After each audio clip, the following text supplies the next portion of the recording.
Big boss 51ನೇ ಸಂಚಿಕೆಯಲ್ಲಿ ಮಧ್ಯಾಹ್ನ big boss killer serial ಎಂಬ ಟಾಸ್ಕ್ ಅನ್ನು ಕೊಡ್ತಾರೆ.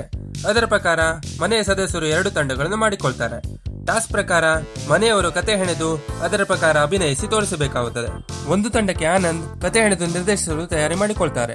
ಅದರ ಪ್ರಕಾರ ಮನೆಯವರಿಗೆ ಪಾತ್ರ ಮತ್ತು ಕಥಾವಸ್ತುವನ್ನು ಎಕ್ಸ್ಪ್ಲೇನ್ ಮಾಡ್ತಾರೆ.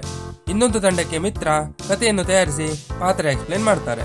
ಅದರ ಪ್ರಕಾರ ಇರುವ ವಿಲನ್ ಕ್ಯಾರೆಕ್ಟರ್ ಮಾಡಲು ಸುಷ್ಮಾ ಅವರು ನಿರಾಕರಿಸುತ್ತಾರೆ.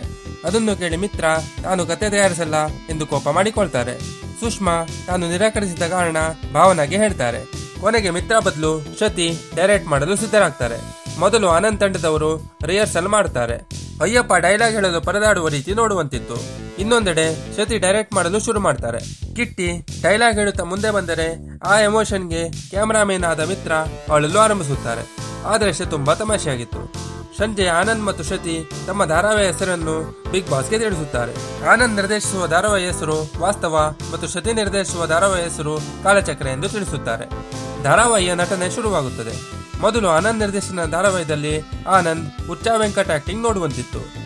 ಎರಡನೇದಾಗಿ ಶ್ರುತಿ ನಿರ್ದೇಶನದ ಧಾರಾವಾಹಿ ಶುರುವಾಗುತ್ತದೆ. ಮಿತ್ರ ಅವರ ಕಾಮಿಡಿ ರೋಲ್ ಎಂಟರ್ಟೈನಿಂಗ್ ಆಗಿತ್ತು. ಓವರ್ ಆಲ್ ಧಾರಾವಾಹಿಯ ಕತೆ ಅಭಿನಯ ತುಂಬಾ ಚೆನ್ನಾಗಿತ್ತು. ಮನೆಯವರೆಲ್ಲರೂ ಎದ್ದು ನಿಂತು ಧಾರಾವಾಹಿಗಾಗಿ ಚಪ್ಪಾಳೆ ಹೊಡೆಯುತ್ತಾರೆ. ಟಾಸ್ಕ್ ಅಲ್ಲಿಗೆ ಮುಗಿಯುತ್ತದೆ. ನಂತರ ಮಧ್ಯರಾತ್ರಿ ರೆಹಮಾನ್ ಬರ್ತ್ಡೇಗಾಗಿ ಬಿಗ್ ಬಾಸ್ ಕೇಕ್ ಅನ್ನು ಕಳಿಸಿಕೊಡುತ್ತಾರೆ. ಮನೆಯವರೆಲ್ಲರೂ ರೆಹಮಾನ್ ಬರ್ತ್ಡೇಯನ್ನು ಸಂತೋಷದಿಂದ ಆಚರಿಸುತ್ತಾರೆ. ಬಿಗ್ ಬಾಸ್ ಮನೆ ಈ ದಿನ ಹೆಚ್ಚು ಕಡಿಮೆ ತಮಾಷೆಯಿಂದಲೇ ಮುಗಿಯುತ್ತದೆ.